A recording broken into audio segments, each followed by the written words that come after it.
Welcome everybody back to the next episode here at COVA of Designing Our Product Out in the Open. Today we have Natalie from the EVC. Tell us a little bit about what they're doing, what's happening at a state level, what's happening at a federal level, and overall what's happening at a kind of a higher broad strategy here in Australia. Welcome. Thank you for joining us. Thanks very much, Andrew. Tell us about you. Tell us about the EVC, what you guys do, what's your remit, what you're hoping to try and achieve here. I'm Natalie Thompson. I'm a senior manager in the policy team at the Electric Vehicle Council. So for anyone who's not familiar with us, the EV Council is the industry body representing the entire EV ecosystem in Australia. We are a member-funded not-for-profit organisation. And so a lot of our work revolves around trying to figure out what those barriers are to accelerating EV uptake, and making sure that we engage with the relevant stakeholders, whether those be government, industry, or consumers, to make sure that we can alleviate those barriers and make sure the transition can be successful. All right, so tell us, at a high broad strokes level, where is Australia in this game? Where are we compared to the world? Where are we locally? And what are the 2 or 3 things we're trying to achieve? We are, making inroads. So if you look at vehicle sales in Australia, for example, this year, we're seeing about 8.5% to 9% of new vehicle sales being EVs. And so when you compare that year on year, we have been doubling those sales. That's really, really exciting and encouraging to see. But if you do look a little bit further out, the bigger picture, and you look at us globally, we are still significantly behind global averages, right? So that's sitting about 18 to 20% almost for 2023. So there is a lot more work to be done. Fortunately, obviously, we've got governments and industry working really closely across the country to make sure we can do what we can to accelerate EV uptake in Australia. So one of the big developments this year was the release of the National EV Strategy at the federal level. And so that's a national roadmap to make sure that we can accelerate EV uptake across the country. It sets the sort of scene for the next couple of decades in terms of what are the key measures that are going to be needed to both increase the affordability of EVs, the accessibility of EVs, and the infrastructure that's going to be enabled to make sure that we can supply this transition as well. One of the really, really exciting developments under that as well is a commitment by the federal government to deliver a fuel efficiency standard, which is going to be a really significant policy lever to increase the supply of fuel-efficient and electric vehicles into the country as well. So give us some of the highlights from the federal paper. So there's basically a number of different measures that have been allocated to in this national strategy. What's really important is that it does coordinate the work that's already been done at the state and territory level in the country. So we've had previously, a high level of infrastructure investment by state and territory governments to co-fund charging station rollout with the private sector to make sure that we can have those charging stations available in remote and regional areas as well. And so we've seen that as well as part of this strategy rollout is the increased investment in infrastructure. We'll continue to see that over time as well. Other measures, obviously, as I've mentioned, is the fuel efficiency standard, which is going to be a really, really key lever to driving and regulating the supply of vehicles into the country, because we know that while there's a lot of demand for EVs, we haven't seen the kind of requisite level of supply increase to actually meet that level of demand in Australia to keep that market moving. So that's going to be a really key measure as well. In addition, there's a few other different pieces in that strategy, including work to coordinate efforts around data sharing and information sharing, including mapping where charging stations need to be located over time so we can build resilience into those networks, as well as looking at what we're doing in future. So when we have a lot of these vehicles on the road today, in 10, 15, 20 years, when those vehicles reach the end of their first life, what are we going to do about those batteries? So that's another initiative that's being developed under that national strategy as well. And is there a bit of a timeline then on when these things are going to start happening? You talked a little bit about the infrastructure and rollout of the stations. Are the number of charging stations doubling the same speed in which the new cars are, or how's that growth kind of working? It's a really great question. So I don't have the data in front of me right now, but I think we have seen, obviously, over the last few years, significant investment in charging stations. And so it's really, really important that over the next few years, we continue to see that investment and the implementation of those stations to catch up. So that we don't have a situation where we have, inadequate stations to meet demand over the near term and long term. So there's a lot of work being done to make sure that we can coordinate those efforts to roll out the infrastructure that will be required. What's fortunate, obviously, with infrastructure is that today the majority of EV owners do the majority of their charging at home. So that the sort of need for public infrastructure will continue over time, particularly for people doing longer road trips, people who don't have access to, off-street parking, who can't charge at home. So that will continue to happen. And there's a lot of work being done at both the federal and state and territory levels and local government levels as well to make sure that we can enable that infrastructure uptake as well. Okay, great. And so within this plan, is there a big difference between what's happening at a consumer level for private use cars and what's happening within fleet? Or are they kind of addressing the two, I guess, groups or demographics together? That's a really, really helpful question, because I think what's really interesting to think about is, fleets and consumers are very similar in terms of where they're at in terms of the transition itself. So we have a lot of fleets and a lot of consumers who have not previously thought about integrating an EV into their, household or commercial or government fleet. And so there's a lot of work being done to obviously help to promote the introduction of EVs, both through incentives and rebates, and other sort of awareness and education programs as well to really help drive EV uptake. So there's a combination of different methods, because when you think about it, fleets comprise about 50% of vehicle sales, new vehicle sales in the country. So it's a significant factor when you're looking at who needs to be transitioning first, particularly when we look at fleets as well. They play a really key role in accelerating the secondhand market. So, while we've seen, new vehicle sales, we're seeing, 8%, 9% across the country of new vehicle sales being EVs. If you kind of look online, you look at sort of secondhand sales, it's much lower because obviously we've not had EVs for as long in the fleet. So it makes it harder to sort of have, more affordable secondhand vehicles out there. So fleets are going to play a really, really key role in accelerating EV uptake across the secondhand vehicle space because they have high rates of turnover. So that's really something that we are seeing both government and industry support in terms of what's going to be required to help, accelerate turnover into the secondhand market. So for fleets, there's a few different measures being taken. So some states like New South Wales have a fleet incentive program to help accelerate the adoption of EVs into fleets and make sure that transition can happen smoothly.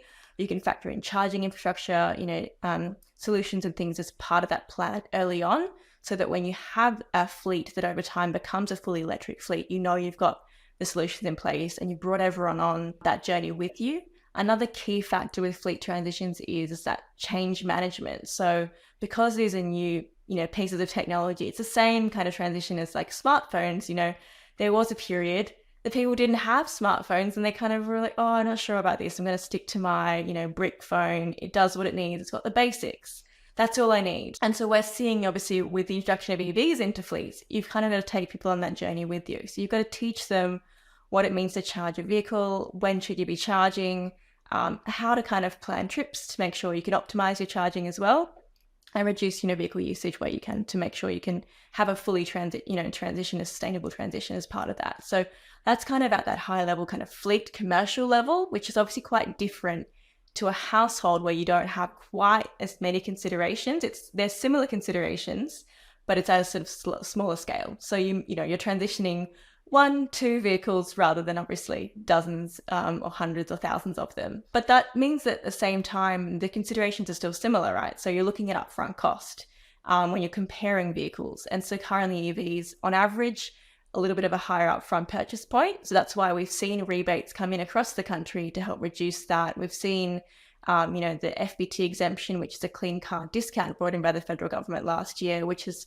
helped people who are looking at salary sacrificing using novated leases as an option to get a vehicle. So that's a really, really obviously great initiative as well, which is helping people kind of address any concerns they had about upfront cost.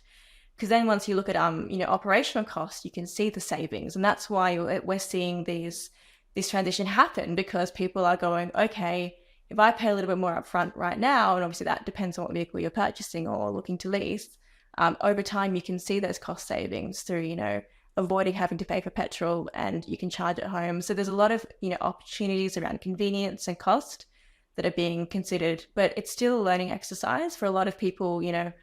For people buying EVs today, they are early adopters, they're enthusiasts, they're happy to kind of learn and research, and so that's where we're currently at. And over the next few years, we're going to need to do a lot more to obviously make sure that everyone in Australia can embrace EVs as well, and doesn't necessarily have to do quite the same level of deep diving to sort of make sure that choice is the right one for them.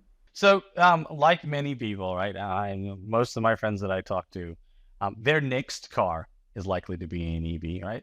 So tell us, where can people get a bit more information about how to buy it? What, you've just shared some of the incentives and things like that, but where else can you get information to figure out if it's for you, how if it's right for you, and where and how to access these incentives? Yeah, so there's a lot of resources that are made available online, which is great. So, for example, obviously, as the EV Council, a lot of our work is around that information sharing and education.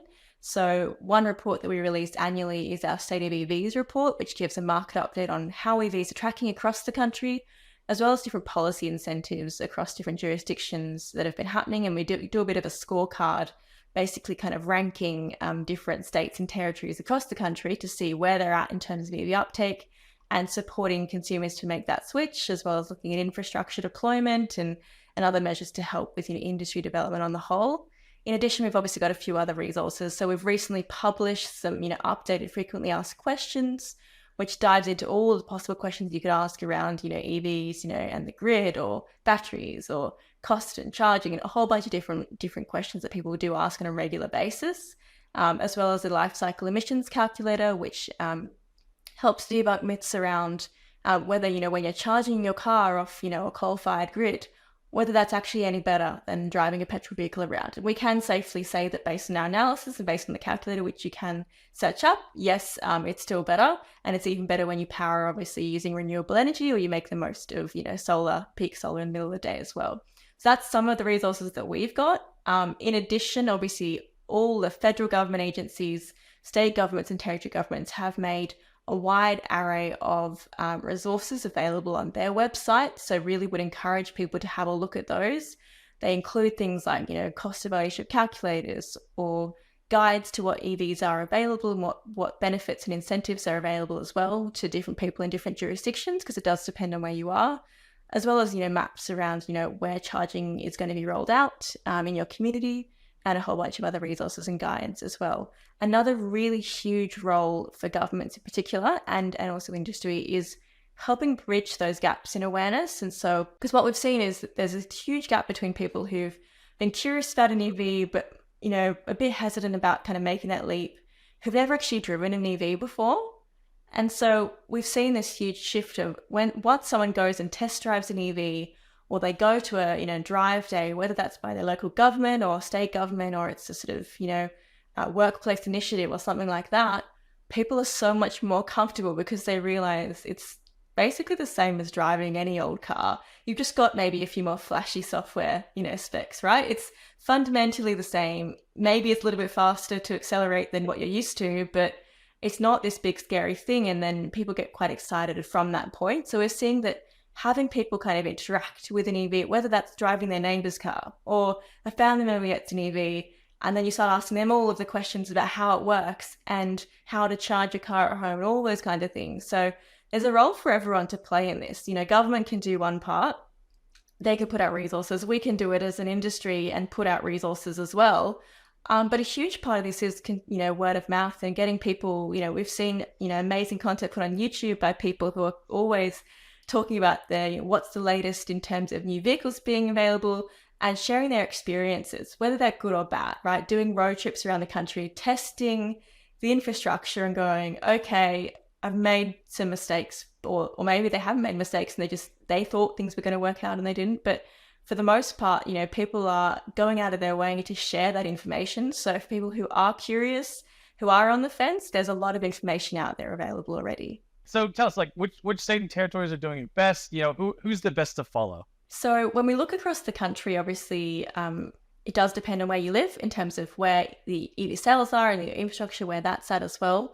But when we look at an example of a city that's doing particularly well with both, looking at infrastructure and supporting consumers to buy EVs, the ACT, or the Australian Capital Territory, is obviously leading the way with over 20% of vehicles being EVs in new vehicle sales in 2023. That's pretty much double the rest of the country. So it's very obviously really encouraging to see. And the reason why obviously they are leading is for a number of reasons.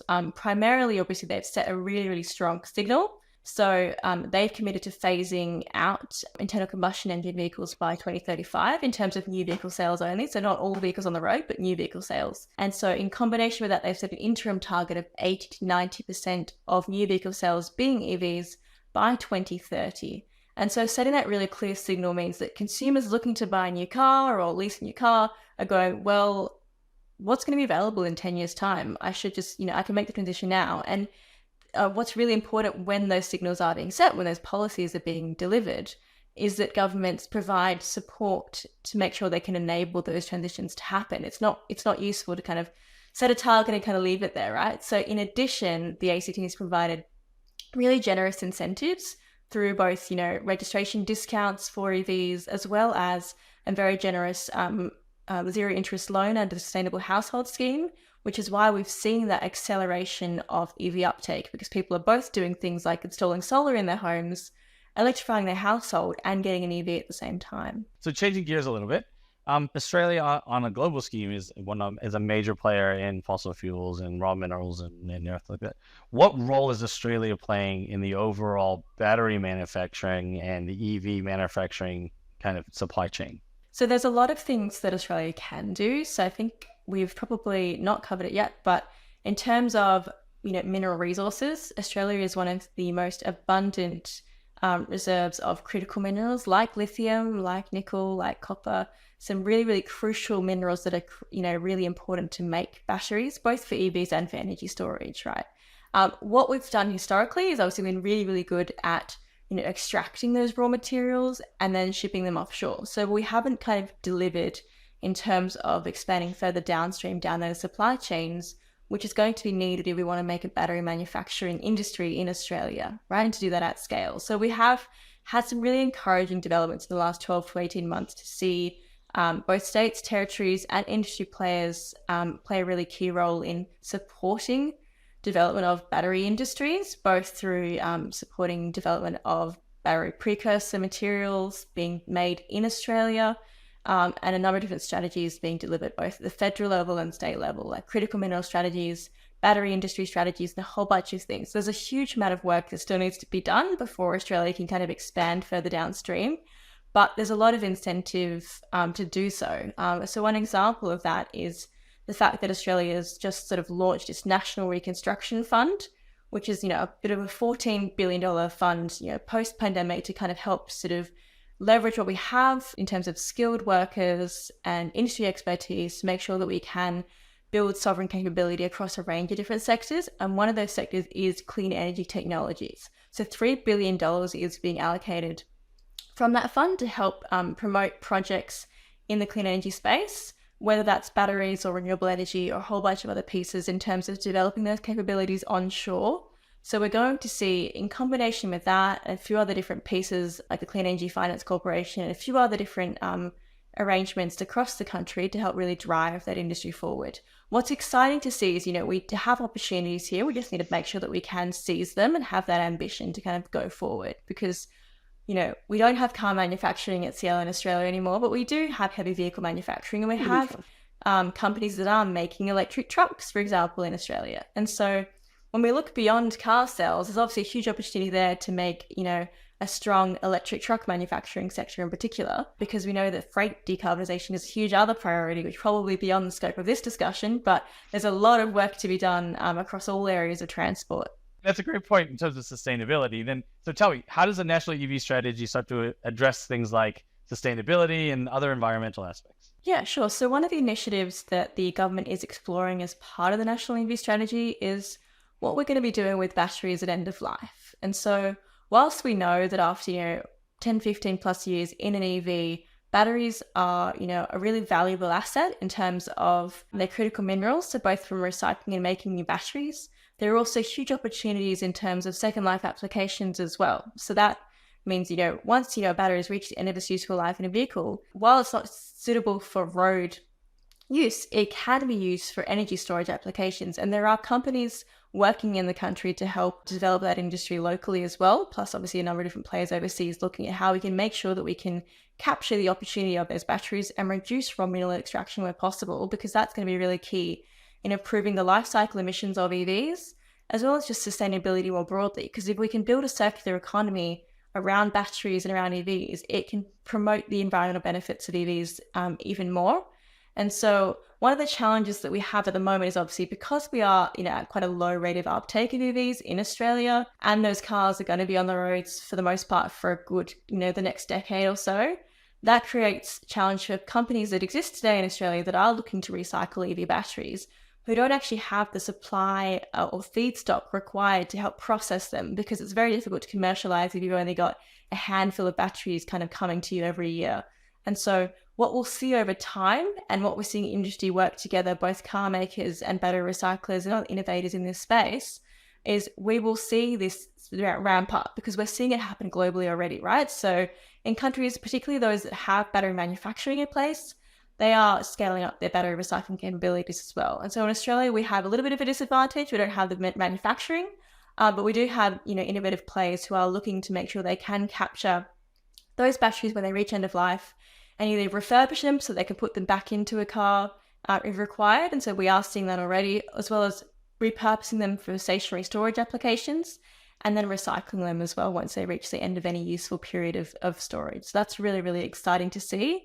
And the government's exploring options for what that will look like over the next while. There's obviously a lot more to work out with both the industry and government on that as well. And so, I mean, you're here with us here at Cova Insurance and talking about our EV insurance product. So how would you have us act, or what would you have us do when we have batteries at the end of life, or when they're being damaged? Like, what would you like to see us do with our batteries? Yeah, so it's really important that, when we look at these batteries, they're effectively half a ton of, really, really valuable critical materials. So what we don't want to see is obviously that just being kind of ignored and wasted in terms of, what we do at end of life. So it's really important to make sure we can capture the value from those materials. And so, for example, there are players like EnviroStream that's based in Victoria that's recycling EV batteries, and Infinite EV, which is also down in Melbourne, which is looking at repurposing EVs for a range of different second life applications. And that's what's really exciting about EVs more generally, is there's opportunities to create new industries in Australia that we haven't previously had at scale. And so if we get the settings right over the next few years, we're going to see this, ramp up over time. We have governments helping to promote safety and surety around the transportation of those batteries as well, because that's a logistical challenge. But we know that obviously, insurance plays a really key role in looking at that space. So it's really important that we obviously see insurers working together with recyclers and with, a range of other players in the EV and automotive space to make sure that we can get that certainty around data and capabilities around sharing that information and reducing any risks that might arise as well. And that's why insurance is obviously a really, really key player in this too. All right, let's go back and talk about people that actually driving the cars. So you talked a little bit about how much content and information is out there. You mentioned a little bit about the adoption of EVs in the supply chain. Where are the major obstacles at the moment for consumer adoption for people buying new cars? So barriers to adoption of EVs, I kind of cover for a few different areas. First one is cost. So we know that at the moment, upfront purchase price still is a barrier for people looking to buy new cars. And that's just for anyone buying a new car today. So a lot of Australians don't buy new cars. It's just not something that they want to make that, financial decision. Compared to a lot of other purchases, cars are probably one of the most expensive decisions that people make, other than a house, right? So that's quite tricky when we're looking at the, economic environment we're in today. People kind of prioritizing saving money. So that's why it's super important that governments have incentives in place at this point. That'll phase out over time because EVs will eventually reach price parity. But until that happens, we want to make sure that we see governments supporting that. And so what we have unfortunately seen this year is a couple of governments kind of retract those rebates a bit prematurely. So for example, New South Wales and Victoria both kind of put a cessation date on those rebates, which creates a bit of uncertainty and confusion for consumers, right? About, well, if you're supporting EV transition, why are you not supporting me to buy one? Like, that's an interesting one for a consumer going, what am I doing here? So that's kind of a difficult one that we're still continuing to work through when we engage with governments in particular, is about making sure that they do promote adoption by consumers until we reach that point at which we're maybe at 30% of uptake. It's really clear where things are going and the prices have come down significantly. There are secondhand vehicles available, so the price remains less of a factor in terms of upfront cost. The other barrier probably is uncertainty around charging. And again, that comes back from a kind of a legacy thing around people not really knowing where the chargers are and having never looked them up before. It's hard to know, how you're going to go about charging your car. Given that we know that the majority of people buying an EV today will have access to off-street parking and can charge at home, that's kind of one that has been broadly alleviated, as well as, the rollout of infrastructure across the country to help with, addressing any concerns around range anxiety on those longer road trips, for example. If you're doing an off-road holiday, that can be a bit harder. But if you're doing, things on sort of major highways between major capital cities, we have seen obviously the infrastructure rollout along those. So people kind of know where they need to charge on those journeys. But at the same time, before people get the EV, they're still a bit concerned about the fact that that might not be available to them. So there's a lot of work to be done in terms of education and awareness around both the accessibility and availability of charging, as well as obviously making sure that people are aware of, potential cost benefits associated as well. And I saw recently UVC came out with a new consumer hub. Tell us about it. Yeah, so I think as I mentioned, there's a lot of different resources available on the EV Council website. And historically, we've not had consumer-facing resources in a dedicated page. So the purpose of this hub that we launched last week, sort of at the end of November, is to make sure that we have a range of resources made available, including kind of an A to Z guide to charging, frequently asked questions, because we get a lot of inquiries at the EV Council from people. So collating them all in one place to go, you know what, here are some answers. If you have a question about batteries, if you have a question about charging or about incentives or about, what else is going on in Australia related to EV uptake, click here, see the questions there. If you have more questions and you think they're not being answered, you can ask us to add them, because we have obviously a whole range of different insights that we can add to that website over time as well. So it is not a static page.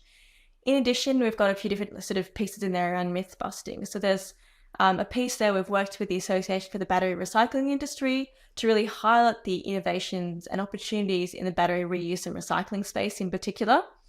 In addition, we've got, a life cycle emissions calculator where you can look across the country and select your state and jurisdiction and compare the life cycle emissions from cradle to grave, so both from the raw mineral extraction through the operational use phase through to end of life of an EV versus a petrol or a hybrid vehicle. Because one question we often get asked is, well, why buy an EV? You may as well just buy your petrol car because it's not any better from an emissions perspective. And it's really helpful to kind of use data to obviously allay any concerns or fears around that. And so, while we know that, EVs have a bit of an upfront challenge with emissions because battery production and the mining associated with it is quite emissions and energy intensive. But over time, as you drive that vehicle, whether or not it's off the grid or whether it's off renewable energy, it's much lower over time than a petrol equivalent. So on average, if you look at, like a medium EV in Australia, compare that to an average petrol vehicle, an average hybrid vehicle, it's about, 50% more efficient from an emissions perspective to a petrol vehicle, charging just off the grid. And that goes up to over 70% when you're looking at, using your, solar energy as well. So that can only improve over time in terms of the decarbonisation of the mining aspects and manufacturing aspects of EVs. And when you look at a hybrid, again, an EV is still 30 to 40% more beneficial to the environment from an emissions perspective over the life of that vehicle. So what's really helpful with those kinds of tools is people can make a direct comparison based on, expertise that we've, been helped with by, other overseas NGOs and things like that to help make sure we have official information and sources that are helpful to allay any concerns that consumers did have about EVs as well. And so we're happy to update that over time. We're going to keep working on those kinds of resources to make sure that we can address any concerns or fears around EVs and make sure that people have the best available information available to them as well. The future sounds really positive, and Australia seems to be getting behind the transition to EVs.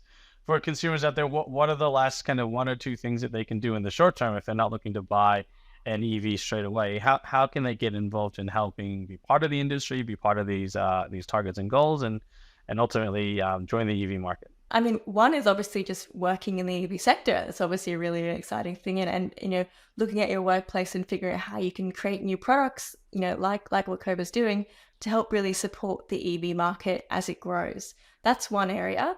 But obviously, if you're a consumer that's going, well, I can't afford to buy an EV today, but I really want to learn, go out there and see if there's a drive day in your community for EVs, or go and test drive a vehicle or hire one, do a road trip. Just test it out and see what it's like, because that might help, allay any fears you might have had beforehand about what it's like to actually have an EV for an extended period of time. So there's a whole bunch of things out there that you can do as a consumer looking to obviously get into EVs. And maybe it's not today, maybe it's in 5 years, maybe it's in 10 years. But there's so much exciting stuff that's coming with this space. And so it's really exciting to see consumers come on that journey with us as well. Great. Natalie, thank you so much for your time. It's been absolutely fantastic talking to you and learning about the federal, state, and general Australian EV strategy. I mean, is there anything else that the EV Council can help us with in the short term? Any last parting words for us? The main thing I'd like to say is that obviously one of the key measures that we need in Australia before we can see a significant increase to supply of EVs into the country is a fuel efficiency standard. So if you're not sure what that is, head to our website. You can find out what a fuel efficiency standard is and what that means to make sure we get more EVs into the country, and make sure that the federal government in the next few months does release its position on this and help introduce one in the next few months of 2024. All right. Thank you so much for your time. And look, we'll see you out there. And thank you for helping us and giving everyone some information about where we're headed. No worries. Thanks, Andrew. Thanks.